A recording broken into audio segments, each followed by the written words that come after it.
2024년 1월 14일입니다. 다 함께 묵도하심으로 하나님께 예배를 드리시겠습니다. 보라, 날이 이르리니 내가 이스라엘 집과 유다 집에 새 언약을 맺으리라.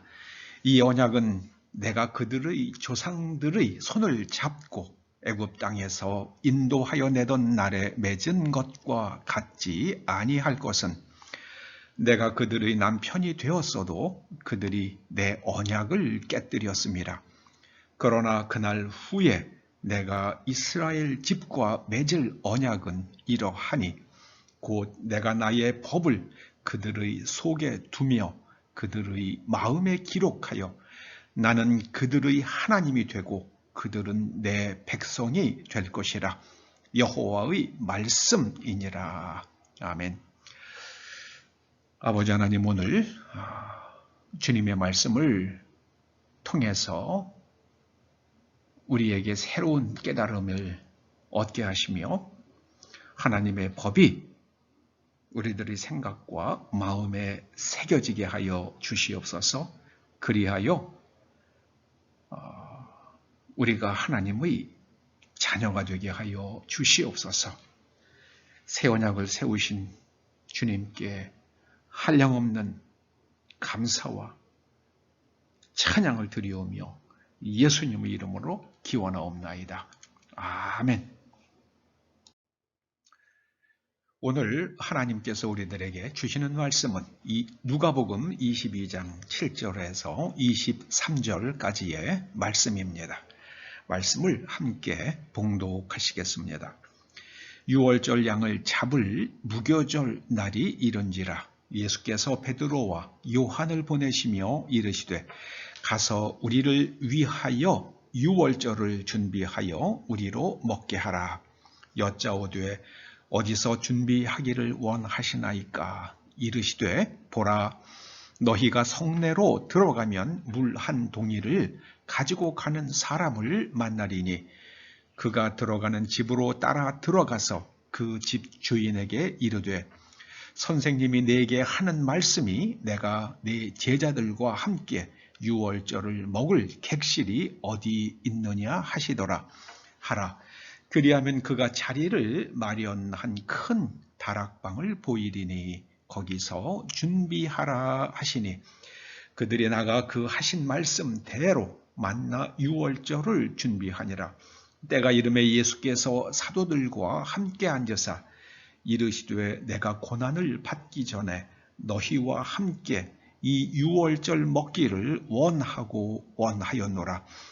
내가 너희에게 이르노니 이 유월절이 하나님의 나라에서 이르기까지 다시 먹지 아니하리라 하시고 이에 잔을 받으사 감사기도 하시고 이르시되 이것을 갖다가 너희끼리 나누라. 내가 너희에게 이르노니 내가 이제부터 하나님의 나라가 임할 때까지 포도나무에서 난 것을 다시 마시지 아니하리라 하시고 또 떡을 가져 감사기도 하시고 떼어 그들에게 주시며 이르시되 이것은 너희를 위하여 주는 내 몸이라. 너희가 이 일을 행하여 나를 기념하라 하시고 저녁 먹은 후에 잔도 그와 같이 하여 이르시되 이 잔은 내 피로 세우는 새 언약이니 곧 너희를 위하여 붓는 것이라. 그러나 보라, 나를 파는 자의 손이 나와 함께 상 위에 있도다. 인자는 이미 작정된 대로 가거니와 그를 파는 그 사람에게는 화가 있으리라 하시니 그들이 서로 묻되 우리 중에서 이 일을 행할 자가 누구일까 하더라. 아멘. 피로 세우신 새 언약, 피로 세우신 새 언약, 이런 제목으로 은혜 받기를 원합니다.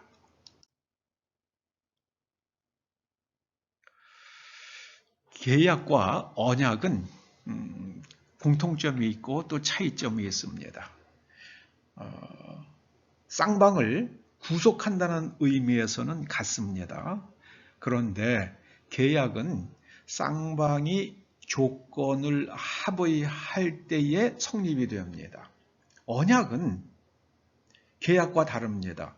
언약은 하나님의 약속과 하나님을 믿는 사람이 그 약속을 수용하고 하나님께 순종함으로 성립되고 유지됩니다. 곧 언약은 하나님께서 나는 이렇게 선포한다. 이렇게 해주마 하고 선포하시는 겁니다. 그리고 그것을 수용하고 하나님의 말씀에 순종하면 그 언약 당사자가 되는 겁니다. 만약에 수용하지 않으면 하나님께서 선포하신 그 내용을 수용하시지 않으면 언약 밖에 있는 사람이 되는 겁니다. 그래서 계약은 영어로는 contract가 되고요. 언약은 covenant가 됩니다. covenant. 자, 이 언약은 구약에서는 베리트라고 그러고요. 신약에서는 디아데케라고 각각 히브리어와 헬라어로 그렇게 이제 기록되었는데요. 이 베리트라는 히브리 이 단어는 언약이란 말은 이 족쇄를 채우다 혹은 선택하다 혹은 먹다라는 뜻을 가진 바라라는 말에서 파생되었습니다. 그러니까 이제 우리가 선택함으로 그 하나님의 선포를 선택함으로 우리에게 족쇄가 채워집니다. 그리고 하나님과 함께 먹는 겁니다. 참 신기하죠? 이게 그대로 다 나와요. 그래서 하나님의 언약엔 하나님과 함께 먹는 겁니다. 이스라엘의 장로들이 시내산에 올라가서 하나님 앞에서 함께 먹었잖아요. 하나님을 보면서 먹었잖아요. 그러면서 언약 백성이 되잖아요. 하나님 앞에서 그들이 약속하잖아요. 그 참 놀랍습니다. 이 빠라라는 말에서 나왔는데 이 베리트라는 언약은요. 족쇄를 채우다. 그래서 우리가 언약 백성이 되면 우리는 그 언약을 지켜야 할 족쇄가 우리에게 채워지는 겁니다. 그 족쇄가 채워지면은 종이잖아요. 우리는 하나님의 종이 되는 거예요. 동시에 하나님의 자녀가 되는 겁니다. 그리고 우리가 하나님의 뜻을 선택하는 거죠. 예, 순종하겠습니다. 이스라엘 백성들도 자기네들이 스스로 선택했잖아요. 하나님께서 너희들 내 말 안 들으면 다 이렇게 해가지고 강제로 하신 게 아니잖아요. 그리고 하나님과 함께 먹었습니다. 신약에서는 디아데케라는 헬라어를 쓰고 있는데 이거는 디아라는 말은 thoroughly라는 철저하게 아니면 뭐 끝까지 그런 뜻이잖아요. 디아. 그리고 티데미라는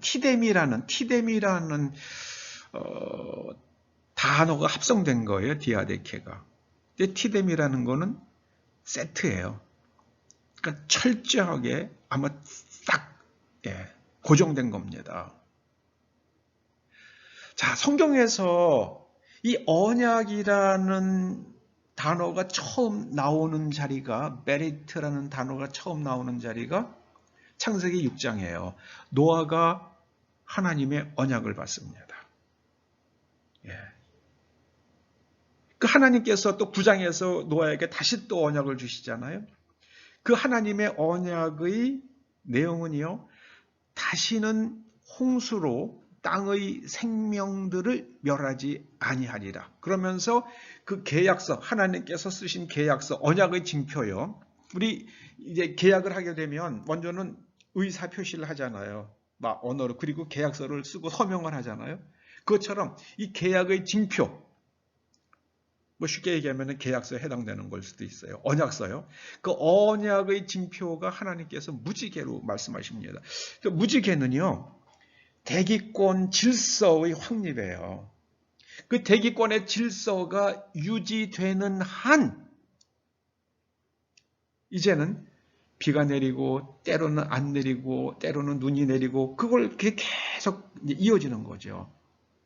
그런데 무지개가 없어지는 날이 온다고 그러면 하나님께서 이제 홍수로 땅의 생명들을 멸하지 아니하리라 하신 언약을 갖다가 하나님께서 이제는 취소하는 날이죠. 저는 마지막 때가 되면 예수님께서 말씀하셨잖아요. 하늘의 권능이 흔들리리라. 하늘의 권능이 흔들리리라. 저는 그거를 대기권의 순환 질서에 심각한 교란이 일어날 것이다. 저는 그렇게 이해를 하거든요.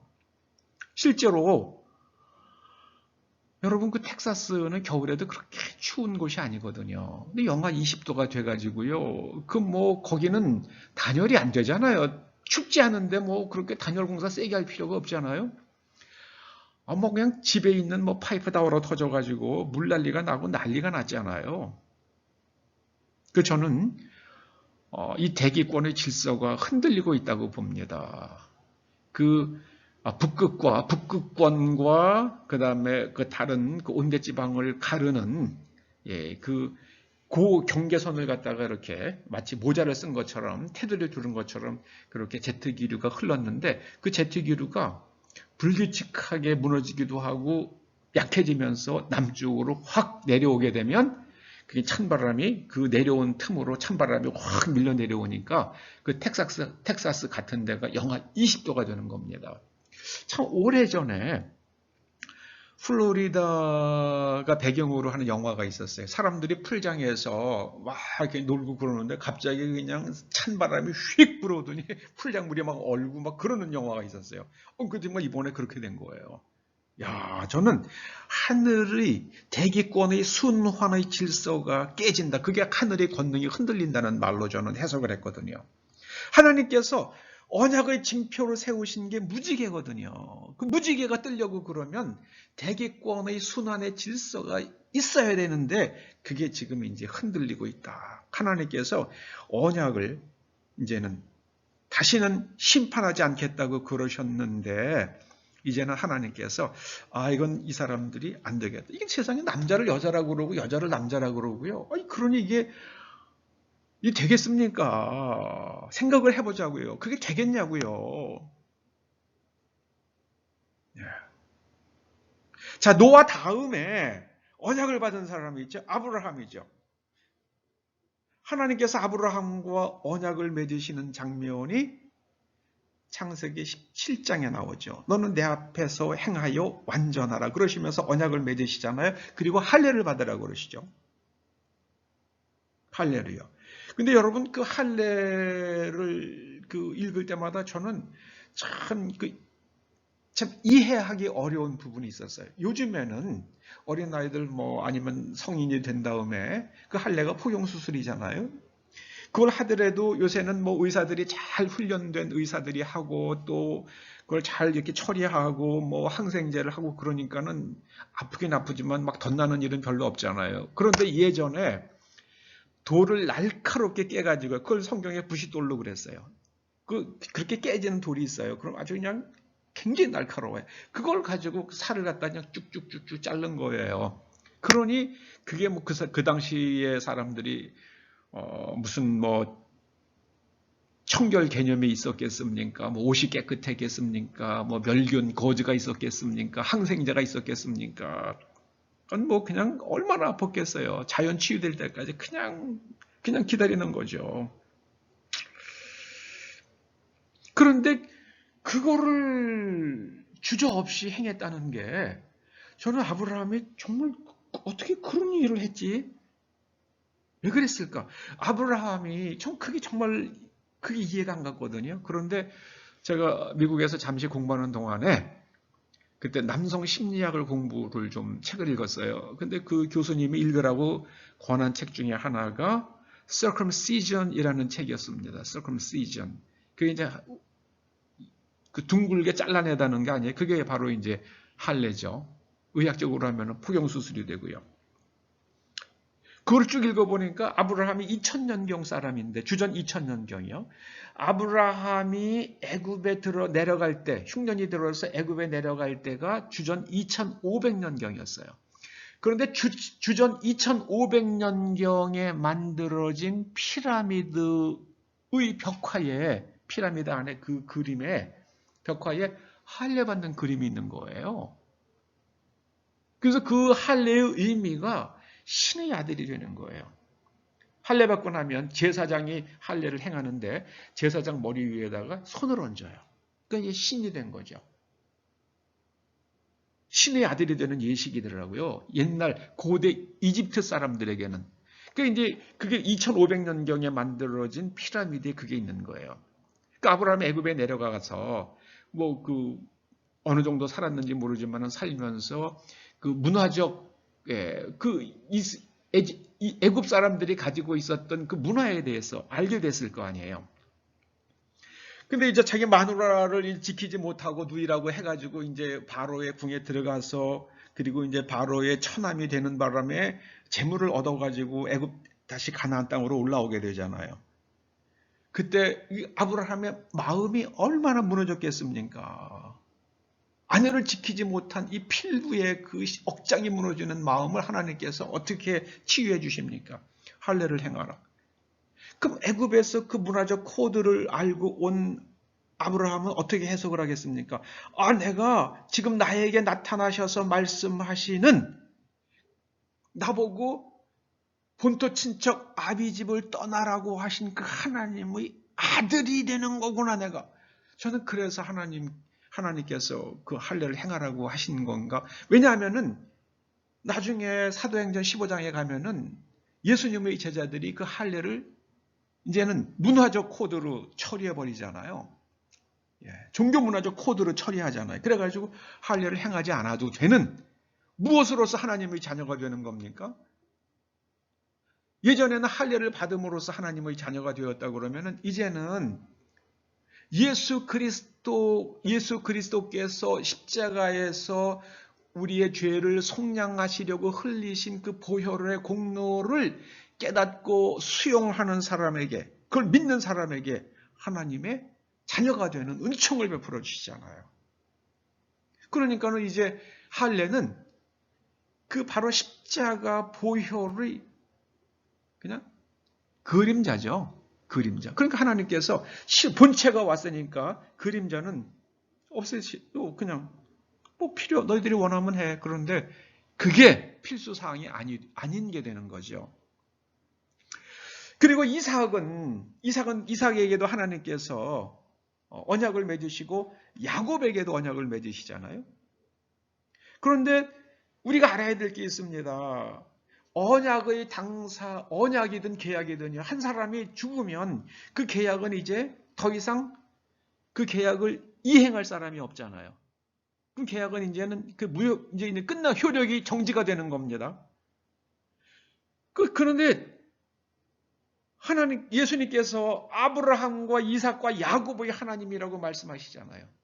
그래서 그 아브라함과 이삭과 야곱의 하나님은 죽은 자의 하나님이 아니라 살아있는 자의 산 자의 하나님이라고 예수님께서 말씀하시잖아요.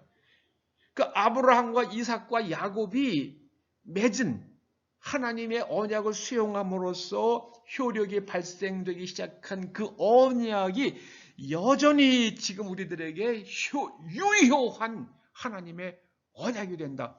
그런 말씀이죠. 아브라함과 이삭과 야곱이 여전히 살아있다는 그런 이제 간접적인 말씀이 되는 거죠. 그 다음에는 출애굽한 이스라엘 백성들과 하나님께서 언약을 맺으시죠. 모세와 이스라엘 백성들과 하나님 사이에 언약이 맺어지잖아요. 그런데 그 다음에는 다윗이 또 하나님께서 다윗에게도 언약을 맺어주시잖아요. 다윗의 언약이요. 이스라엘 백성들은 그 언약을 지키지 못했습니다. 왜 그랬을까요? 왜 그랬을까요?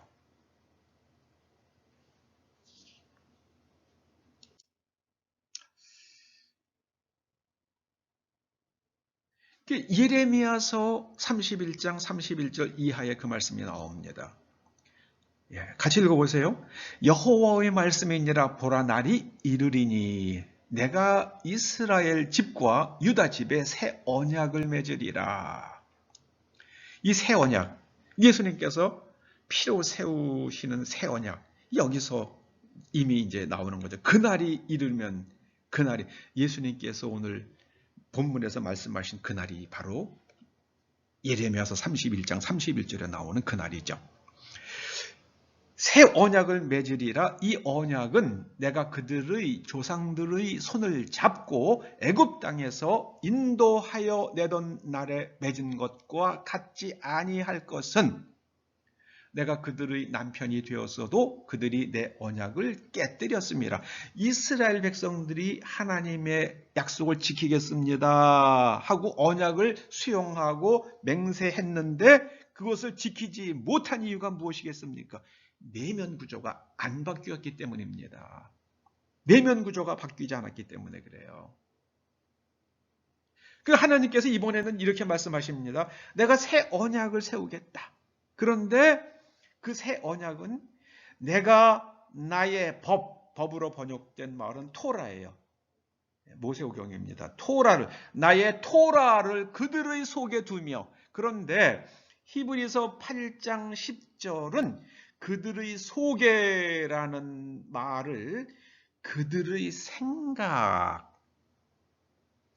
생각으로 번역을 했어요. 여러분, 생각이 바뀌어야 됩니다. 생각이 바뀌어야 돼요. 노아의 시대의 사람들이 왜 홍수의 심판을 받았습니까? 생각이 그냥 악한 거예요. 생각이 악한 거예요. 생각이 바뀌질 않는 거예요. 그래서 하나님께서는 이제 그들의 생각에 하나님의 말씀을 주시겠다. 그리고 그들의 마음에 기록하겠다 그러십니다. 여러분, 유리에다가 여러분이 글씨를 새기실 수 있습니까? 표면에는 칼로 막 긁어서 어떻게 좀 될 수 있을런지 모르죠. 그런데 유리 속에, 제가 언젠가 유리, 이렇게 직육면체로 된 유리 덩어리가 있는데요. 직육면체 유리가 있는데 그 안에 십자가가 새겨져 있는 거예요. 야, 신기하더라고요. 그래서 이거 어떻게 했냐 그랬더니 바깥에서 쏴가지고 그 안에 유리 안에다가 무슨 레이저 같은 뭘 쏴가지고 그게 한 곳에 모이면은 그래서 십자가 형태로 계속 옮겨가면서 그렇게 해서 그렇게 만드는 거래요. 여러분, 우리는 유리 속에다가 글씨를 못 새깁니다. 그런데 그 빛은 하잖아요. 여러분, 그 병원에서 뇌종양 환자들 수술을 할 때 쓰는 감마 나이프도 그런 원리잖아요. 감마 나이프, 감마선 하나는 그렇게 대단하지 않지만 그걸 갖다가 뇌를 딱 고정한 다음에 수십 군데에서 감마선을 갖다가 쏘면 감마선이 가지고 있는 에너지가 한 곳에 모이면 그 감마선이 집중되어 있는 곳에 있는 암세포가 죽잖아요. 그래서 하나님의 권능이 우리의 생각과 우리의 마음에 하나님의 법을 새깁니다. 유리 속에 그 십자가의 형상이 새겨지듯이, 그리고 뇌 속에 있는 종양세포를 감마선이 사멸시키듯이 하나님의 성령의 권능이 우리의 생각과 우리의 마음에 하나님의 법을 기억합니다. 할렐루야. 그러니까 예수님께서 말씀하셨잖아요. 내가 이제는 십자가에서 죽고 승천하는 것이, 하나님께로 가는 것이, 죽고 부활하여 하나님께로 가는 것이 너희들에게 유익이다. 그래야 보혜사 성령님께서 오시기 때문이다. 성령님께서 그냥 오시지 않는 게 아니라 권능을 우리에게 부어주시잖아요.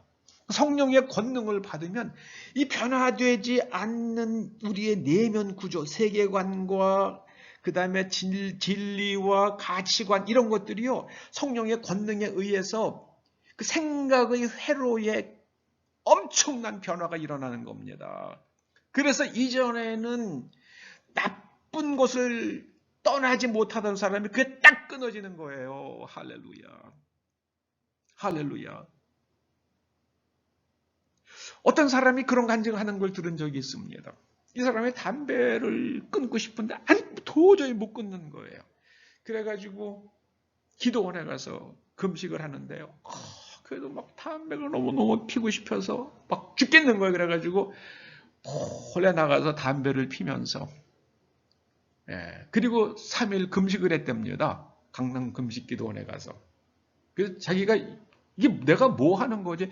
담배 끊기 위해서 기도원에 금식기도 하러 와가지고 너무 몸이 괴로우니까는 담배를 피우면서 내가 금식기도를 한다? 자기가 너무 웃기는 사람이더래요.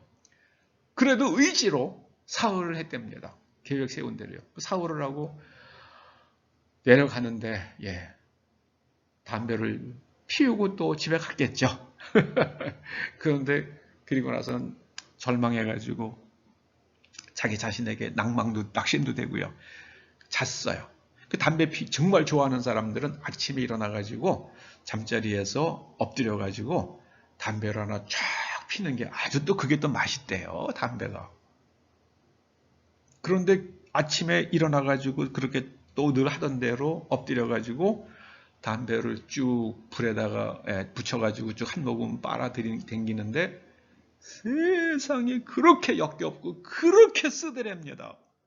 그래서 내가 사흘 동안 굶어가지고 입맛이 변했는가 보다 생각을 했는데 그 후로부터는 담배만 피면 그렇게 괴롭더래요. 써서 담배를 피울 수가 없더래요. 그렇게 구수하던 담배 연기가 그렇게 쓰게 다가오더래요. 왜요? 그 사람이 몸이 변한 거예요. 성령님의 권능이 그 사람의 몸을, 뇌에 있는 것을, 그 중독성을 갖다가 다 치유하신 겁니다. 할렐루야. 그게 바로요, 생각에 새기시고 마음에 새기신 거예요. 할렐루야, 할렐루야. 예수님께서 말씀하셨어요. 피로 세우신, 왜 근데 예수님께서 피로 세우시는 새 언약이라고 말씀하셨을까요? 성령님은 거룩한 영이시기 때문에 죄인에게는 임하시지 않으세요.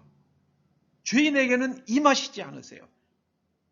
그래서 우리가 예수 그리스도께서 십자가에서 내 죄를 다 속량하신 것을 믿을 때에 우리의 죄가 다 탕감받아져요. 그때 성령님께서 우리에게 임재하십니다. 그때 우리에게 임재하셨어요. 그러니까 예수님께서 피로 우리의 죄를 다 속량하셨기 때문에 성령님께서 우리에게 오시는 겁니다. 그래서 하나님의 말씀을 우리의 세계관과 우리가 무엇이 옳고 그른 것인가 하는 것을 판단하는 진리와 진실 그리고 가치관, 이 생각의 구조들, 그걸 갖다가 완전히 재편성해 주시는 겁니다. 성령님의 두나미스가요. 그래서 예수님의 피로 세우시는 새 언약입니다. 우리가 예수님의 십자가의 보혈의 은총을 믿으면 성령님께서 이제는 죄를 사함받아서 죄가 없는 우리들에게 오셔서 우리들의 뇌리에, 우리들의 뼈에, 우리들의 세포 하나하나에, 우리들의 신경 연결망에 하나님의 법을 새겨주십니다. 이게 지금 새 언약이에요. 예전에 하나님께서는 노아에게 무지개 언약을 주셨고요. 그 다음 아브라함에게는 할례가 언약의 징표였습니다. 그 다음에 야곱에게는 네가 이 땅으로 다시 돌아오리라 하는 게 징표였단 말이에요. 그런데 우리에게는 우리가 성령을 받는 게 우리가 새 언약을 통해서 하나님의 자녀가 된 징표입니다. 할렐루야. 이게 얼마나 감사한 일입니까? 여러분, 감마선이 뇌 속에 있는 그 종양세포들을 갖다가 다 사멸시키시듯이요. 성령의 권능이 우리 속에 있는 우리가 어쩌지 못하는 우리의 죄의 습관들, 잘못된 사고방식들, 가치관 이런 것들을 완전히 다 태워버리십니다. 할렐루야, 할렐루야, 할렐루야. 그 세례 요한이요. 내가 너희들에게 참 도덕을 이야기하고 윤리를 이야기해서 너희들을 갖다가 요만큼 고쳐줄 수는 있는데 그것과 성령께서 오셔서 성령을 받게 하시는 예수님께서 주시는 그 성령 세례, 불세례와는 비교가 안 된다.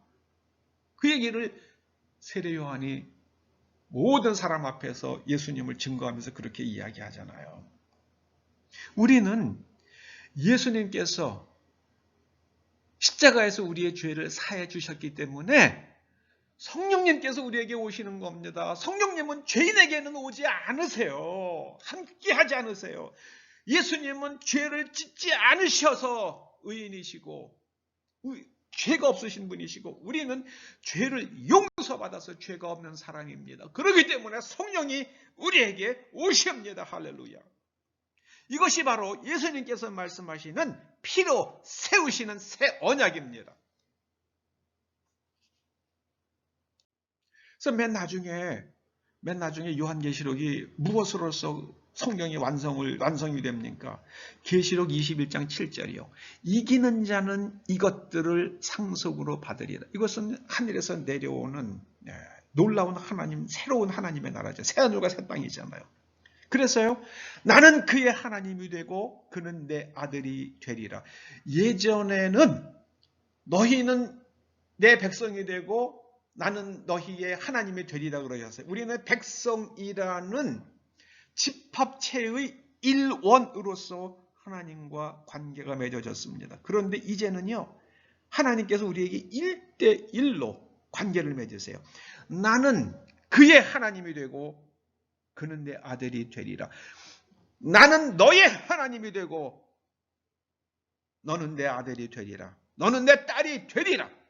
이것이 예수님께서 피로 세우신 새 언약의 결과요, 징표입니다.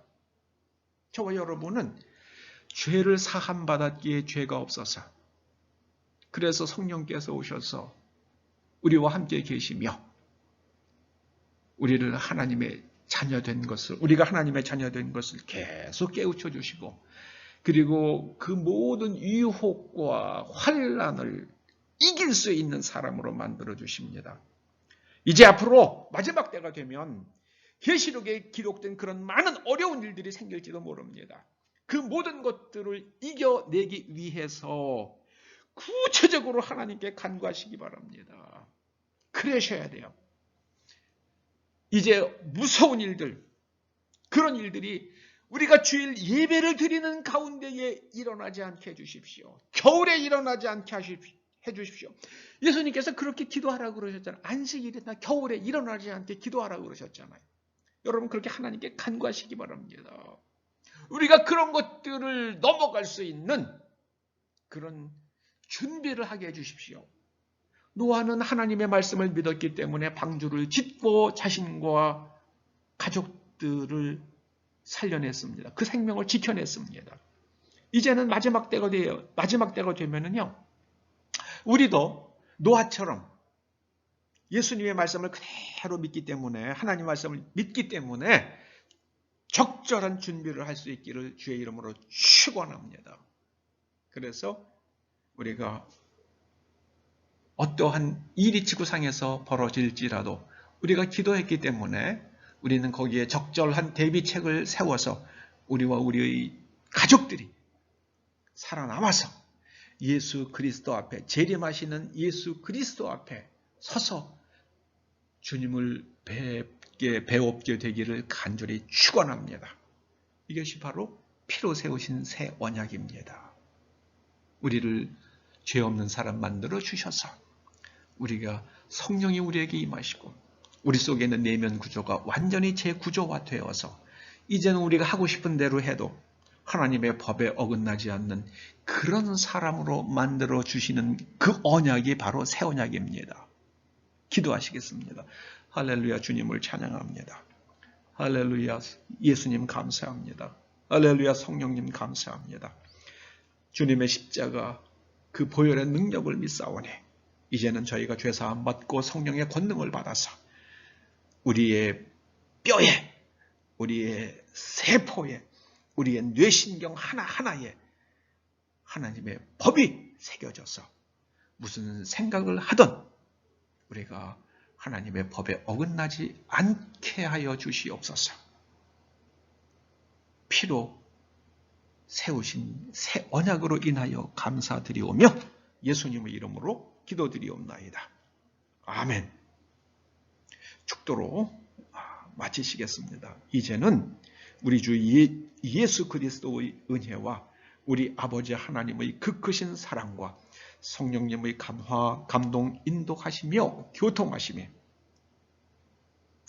주님께서 피로 세우신 새 언약으로 말미암아 하나님의 아들과 딸이 되었기에 이제 하나님의 뜻에 올곧게 순종할 것을 소원하며 결단하며 돌아가는 초대 성도들과 그 자녀들과 가정과 일터와 사업장과 이 교회와 이 민족과 이 나라와 우리의 동맹국 미국 위에 이제로부터 영원토록 함께 하시옵기를 간절히 축원하옵나이다.